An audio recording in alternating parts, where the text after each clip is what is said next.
Baik, Assalamualaikum warahmatullahi wabarakatuh. Salam sejahtera bagi kita semua. Kembali lagi bersama kami di podcast Forum Pengurangan Resiko Bencana, yang pastinya dengan saya sendiri Ibtisam Limazada yang akan memandu berjalannya podcast hingga akhir nanti.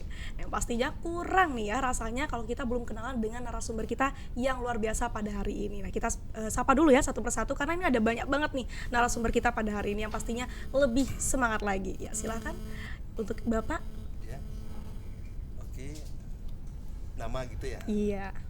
Nama saya orang tua kasih Bagus Sultan. Oke. Biasa dia panggil Mas Mama, ini panggil saya Bagus. Iya. Semoga sesuai dengan namanya. Oke, bagus terus seperti itu ya. Insya Allah. Oke. Dan Monggo, Mbak selanjutnya. Sada. Apalagi yang mau ditanya? Oke. Kita kenalan dulu dengan narasumber kita yang kedua ya, yang juga sangat luar biasa pada hari ini. Selamat malam. Nama saya Yusuf Daryanto, panggilannya Ferry. Ya. Ya, terima kasih. Oke, ya. Kalau tadi sudah kenalannya itu masih sedikit ya, jadi kita harus kenalan lebih banyak lagi, lebih kenal lagi seperti itu. Nah, untuk yang pertama tadi ada Bapak Bagus Sultan ya, dengan jabatannya ASN.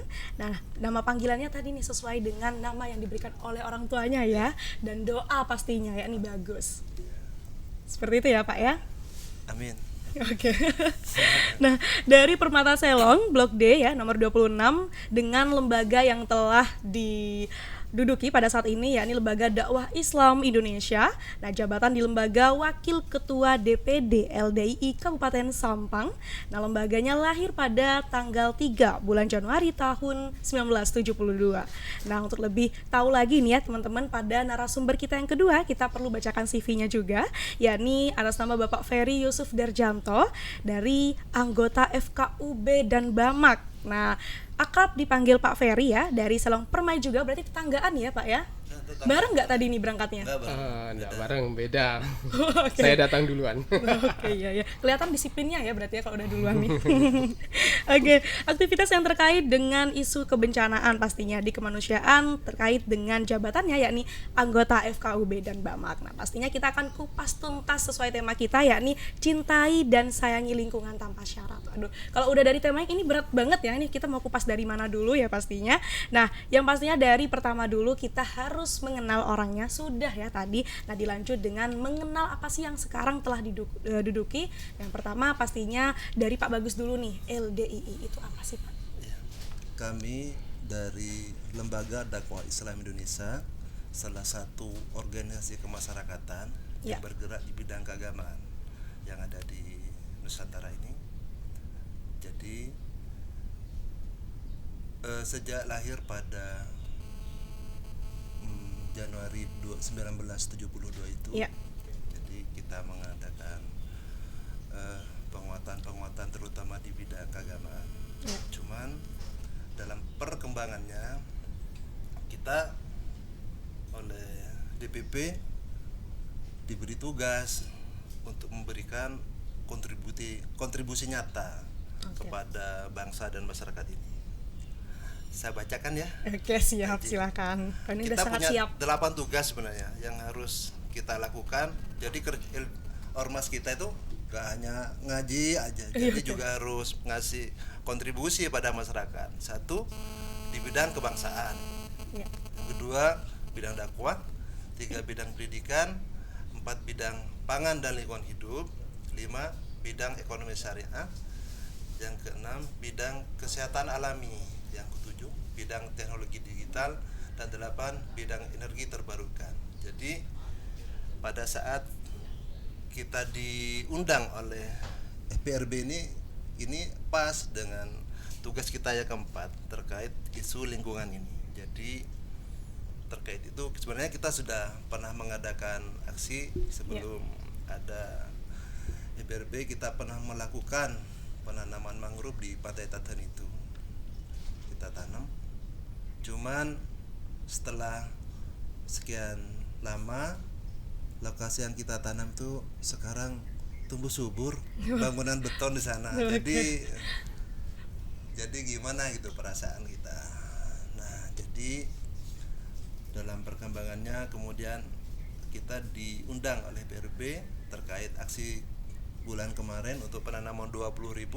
Tentu kita sambut dengan gembira, kita kerahkan. Kita sengaja waktu acara itu juga melibatkan anak-anak di bawah umur biar penanaman nilai-nilai lingkungan ini udah terbentuk sejak usia dini. Oke. Ya, itu ya. Jadi masyarakat sekalian, jadi apa sih LDII itu ya, Lembaga Dakwah Islam Indonesia, yang mana tentang kegiatan dari kebencanaan seperti itu. Nah, untuk selanjutnya nih juga bisa dijelaskan oleh Pak Ferry untuk mengorientasikan apa sih FKUB dan BAMAK itu. Ya, terima kasih buat kesempatan yang diberikan. Saya dari FKUB Sampang dan juga BAMAK Sampang. Ya. FKUB sebenarnya adalah sebuah lembaga masyarakat yang terbentuk berdasarkan dari SK bersama dua menteri, Ya.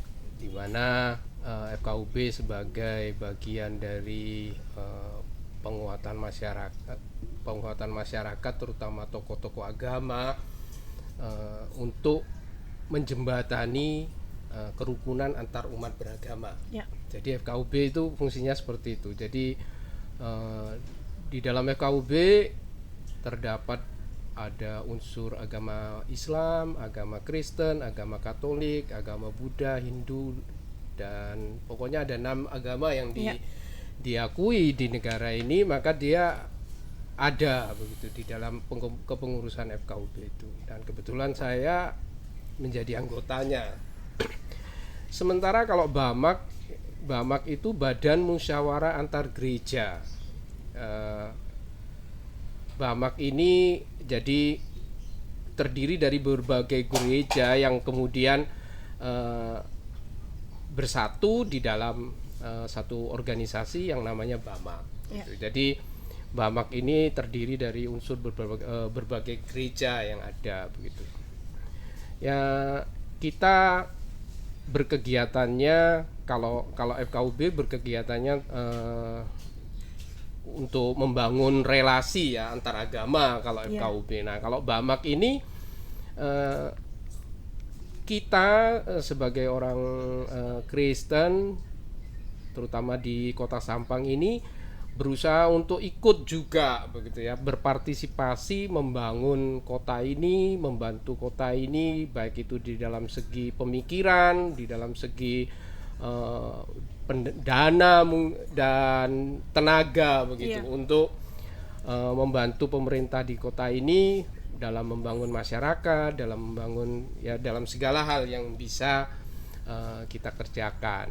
Kira-kira begitu, sepintasnya begitu. Ya. Kira-kira begitu ya masyarakat ya. Jadi bagaimana tadinya sudah dijelaskan kembali kedua narasumber yang sangat luar biasa pada hari ini, yakni terkait LDII ya, Lembaga Dakwah Islam Indonesia, dan yang kedua yang narasumber kita telah menjelaskan orientasi dari FKUB sendiri. Kalau FKUB penguatannya ya bagi masyarakat beragama, dan BAMAK di sini yakni Badan Musyawarah Antar Gereja. Nah, bagaimana relasinya nanti terhadap berbagai semua agama. Nah, kalau kita langsung berbicara dari orientasi nih teman-teman ya, bagaimana pula pandangan kebencanaan bisa nih dari LDII, Pak Bagus terlebih dahulu. Bagaimana Pak pandangan terkait kebencanaan?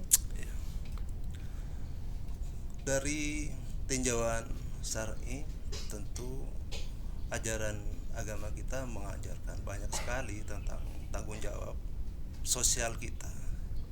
Karena dari pandangan keimanan itu kita juga mengenal kesalehan sosial. Jadi tanggung jawab kemasyarakatan kita itu juga akan dipertanyakan juga nanti di hari akhir. Jadi sekian cabang iman misalnya ya, itu termasuk ada kebersihan juga.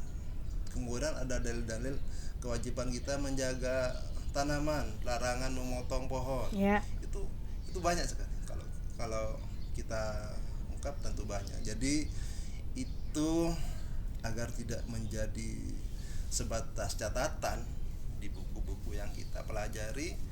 Nah, itu kan harus kita punya tanggung jawab untuk mengaktualisasikan hal itu melalui aksi nyata tentunya.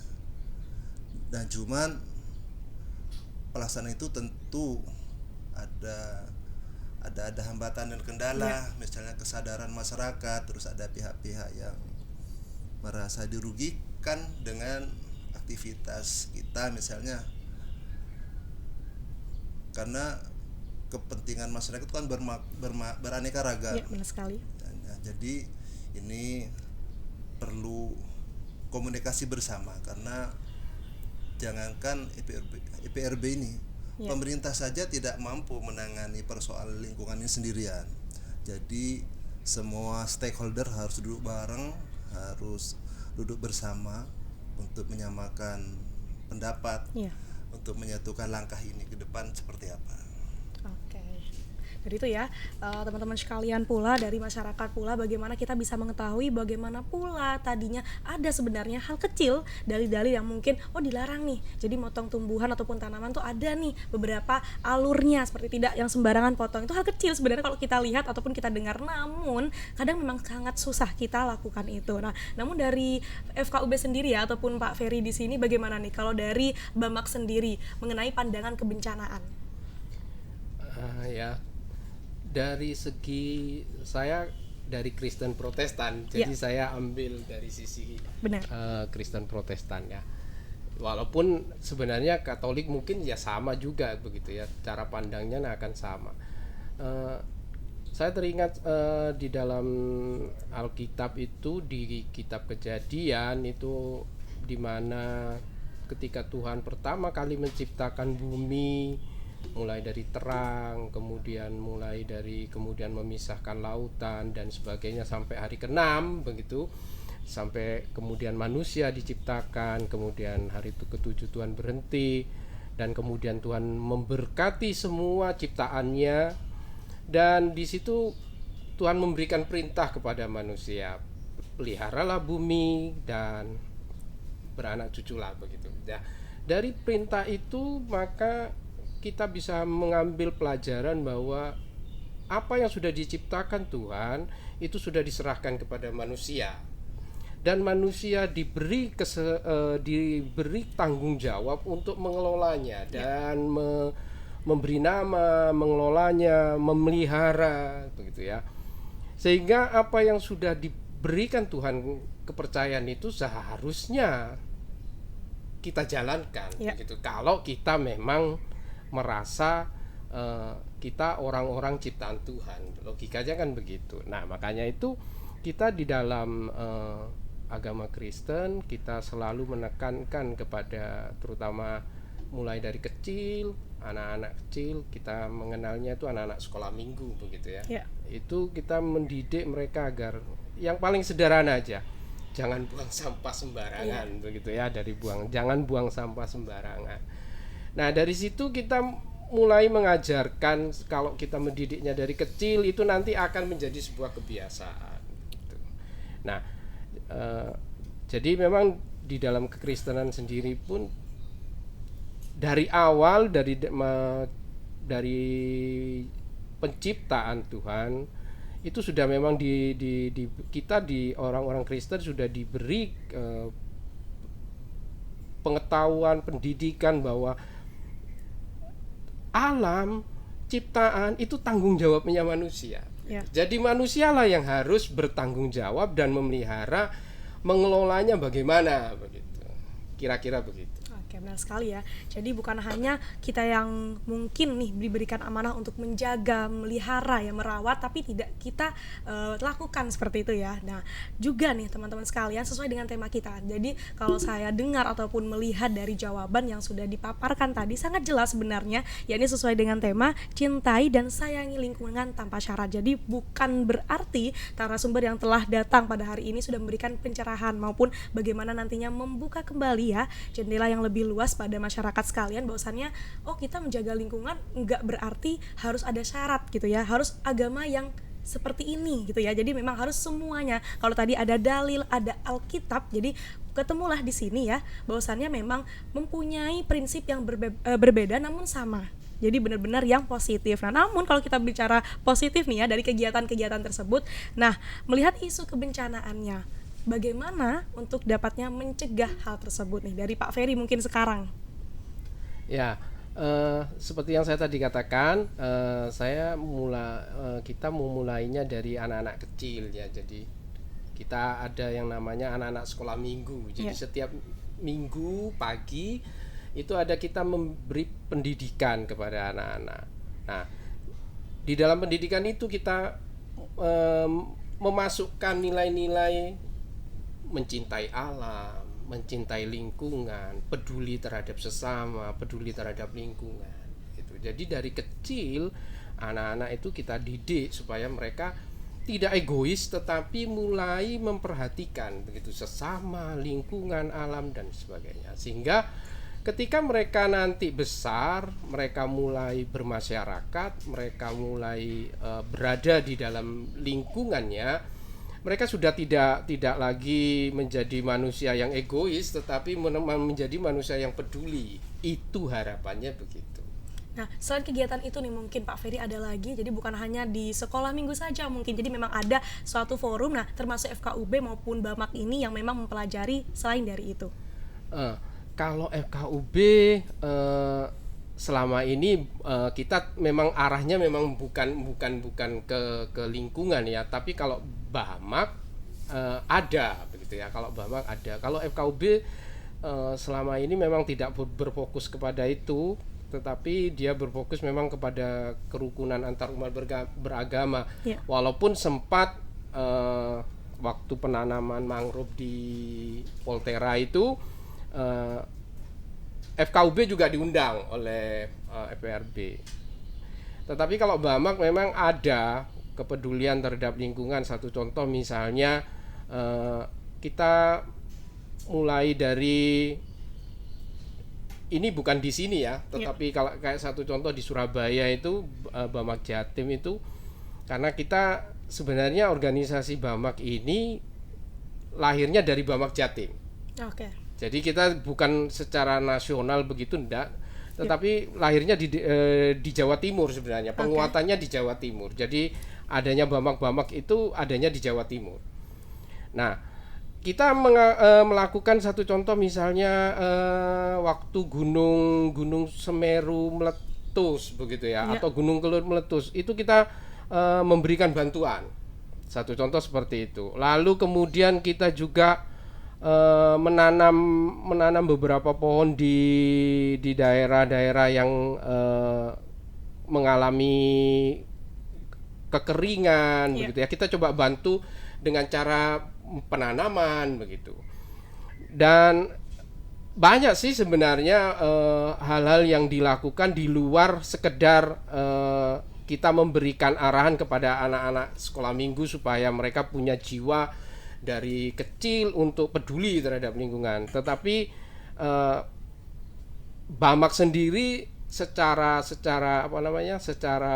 real itu menanam begitu ya. Terus kemudian berusaha, ada beberapa komunitas gereja juga yang membina beberapa ibu-ibu yang sampah itu dibuat seperti tas begitu, dan banyaklah kerajinan yang dari sampah bekas dijadikan untuk tas, kemudian kerajinan tangan yang bisa digunakan begitu. Itu salah satunya seperti itu. Jadi tidak berhenti di anak-anak pun, namun begitu. Ibu-ibunya pun ada kreativitas yang lain seperti itu ya. Oke, sepakat ya. Nah, jadi pula sedangkan nih dari Pak Bagus sendiri nih terkait bagaimana kegiatan yang dilakukan pula dari LDI sendiri. Terkait kebencanaan, Mbak ya. Iya, pastinya. Iya.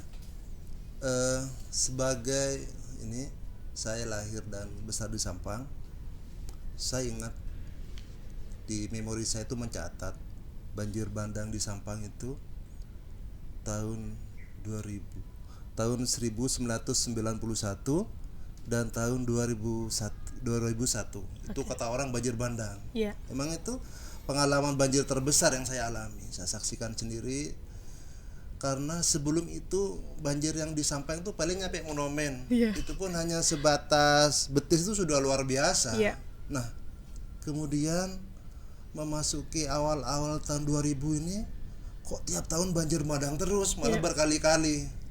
Sudah bukan hal yang akhirnya menjadi hal yang biasa. Hal banjir besar di Sepang itu, dan tentu menjadi pertanyaan kita bersama, mengapa itu terjadi. Perlu kajian bersama ini kita untuk menentukan agenda aksi ke depan. Normalisasi Kali Kemuning sudah dilakukan, pintu-pintu air, mesin pompa sudah berjalan, sudah maksimal, cuman banjir masih tetap. Kalau dalam kota Sapang ini banjir bencana kita, Pak ya. Nah, kalau kita jalan-jalan ke menyusuri Kali Kemuning ke utara, ternyata memang di sana sudah lahan-lahan tidur dulu, lahan-lahan yang tempat air parkir ketika hujan itu sekarang sudah beralih fungsi menjadi lahan pertanian, menjadi perumahan. Bahkan ada beberapa daerah yang udah diuruk. Jadi ketika hujan turun itu, di saat tanaman sudah sedikit, maka semuanya terakumulasi, berkumpul semua di Sungai Kemuning itu. Tidak ada lagi yang menghadang air itu. Resapannya sudah berkurang banyak. Ketika nyampe di kota pun, kita tahu dulu di daerah Suhada itu dulu hutan rawa semua ya. Nah sekarang sudah nggak ada. Jadi tidak aneh sekarang ketika hujan seharian di utara, air berkumpul di Kali Kemuning di saat pasang air laut. Banjir besar menjadi hal yang tidak terelakkan lagi. Nah, cuman ini kan menjadi tantangan bersama. Pastinya. Pasti ada solusi. Walaupun tidak bisa menghilangkan, minimal meminimalisir. Jadi memang perlu LDI sadar keterbatasan kami di Sampang. Jadi kami harus duduk bareng melakukan aksi bersama ke depan ini, apa hal terbaik yang perlu dilakukan untuk mengatasi terutama bencana banjir ini ada di Sampang. Apakah sejauh ini dari peristiwa yang sudah diceritakan tadi ada nih Pak dari gerakan LDI sendiri untuk dapatnya mencegah hal tersebut? Kalau selama ini untuk melakukan hal pencegahan itu kami belum melakukan, tetapi pada saat terjadi bencana kami bikin dapur umum misalnya, kami mengirim tenaga untuk yang ada untuk mengevakuasi, untuk menolong warga semampu kami. Itu yang selama ini kita lakukan. Untuk hal-hal pencegahan selama ini terus terang kami belum melakukannya. Jadi kami berharap banyak pada lembaga ini EPRB untuk segera membuat agenda aksi ke depan, karena saya yakin pasti ada solusi untuk meminimalisir bencana yang ada. Udah dinotis duluan ya teman-teman. Padahal saya sudah mau ini nih. Jadi gimana nih kalau sudah seperti itu cara pencegahannya, mungkin belum ada gerakan yang lebih luas lagi. Nah, bagaimana pula pandangan untuk FPRB pastinya terkait kebencanaan? Untuk dari masing-masing institusi nih bagaimana? Intinya selama itu untuk kebaikan bersama untuk Sampang, LDI akan siap mendukung, membackup semua apa yang potensi yang kita miliki. Dari Pak Ferry terkait pandangan FPRB nih sejauh ini. FPRB sudah bagus melakukan berbagai upaya untuk mengurangi risiko bencana, baik itu dari segi secara teknis maupun dengan podcast seperti ini untuk membangkitkan ide-ide begitu. Dan saya yakin ke depan FPRB lebih lagi bisa menjawab masalah, terutama masalah banjir ya yang setiap tahun seperti sebuah kebiasaan yang akhirnya tidak bisa ditolak begitu ya, dia pasti datang begitu. Dan saya yakin FPRB satu saat bisa begitu ya, bisa membuat sebuah terobosan ya untuk menanggulangi banjir, untuk mengurangi resiko bencana. Saya yakin FPRB mampu, bagi saya begitu.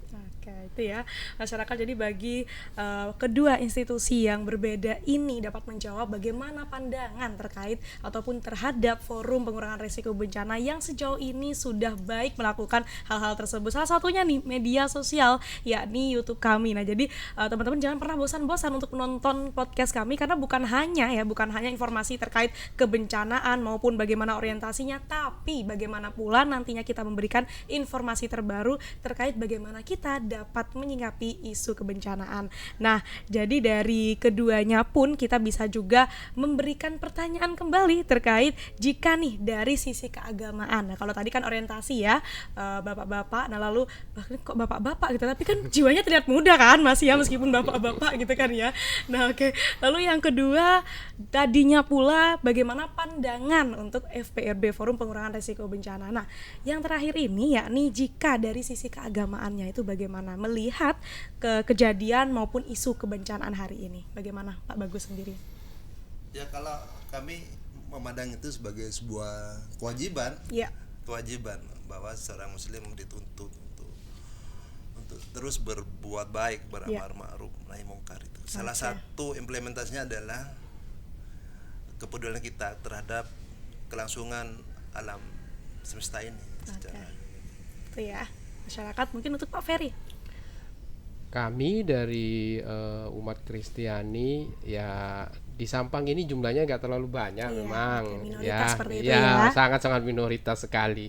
Tetapi dari minoritas itu kami ingin begitu ya, kami ingin sekali juga berkontribusi kepada kota ini, terutama di masalah kebencanaan.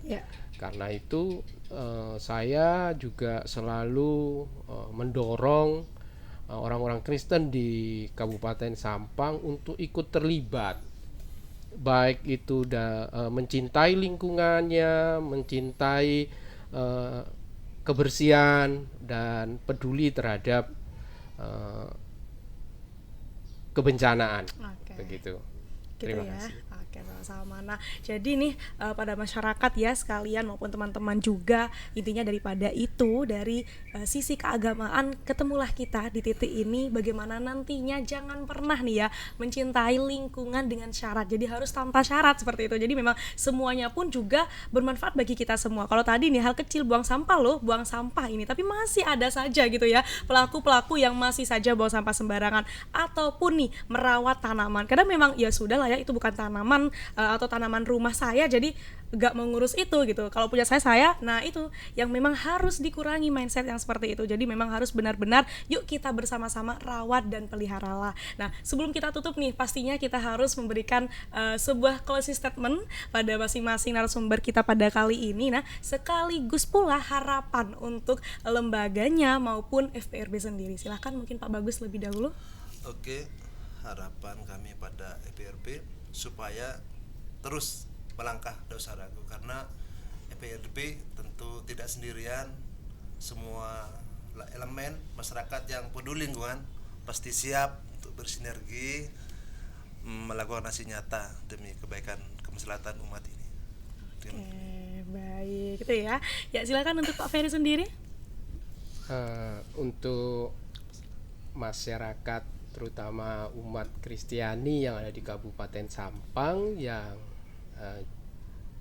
walaupun kita jumlahnya sedikit, tidak banyak, tetapi marilah kita juga belajar untuk peduli dan menjadi berkat bagi kota ini, dan kita bersama-sama membangun kota ini melalui apa yang kita bisa kerjakan, terutama kita memelihara lingkungannya, memelihara alamnya, kemudian menjaga kebersihan, dan mulailah kita membiasakan untuk tidak membuang sampah sembarangan begitu ya, sehingga kota kita benar-benar menjadi kota yang aman, bersih dan nyaman untuk dilihat begitu. Untuk FPRB, kami umat Kristiani sangat senang jika selalu dilibatkan begitu ya. Monggo silahkan libatkan kami. Kami sangat terbuka dan kami ingin sekali melalui FPRB ini kita umat Kristiani juga bisa berkontribusi dalam memelihara lingkungan, dalam menjaga alam dan terutama banjir begitu ya yang ada di Kabupaten Sampang ini. Oke, ya baik masyarakat dan teman-teman pastinya nih kalau udah mendengar itu ya, teman-teman menonton pula podcast ini pasti akan berpikir seperti ini loh.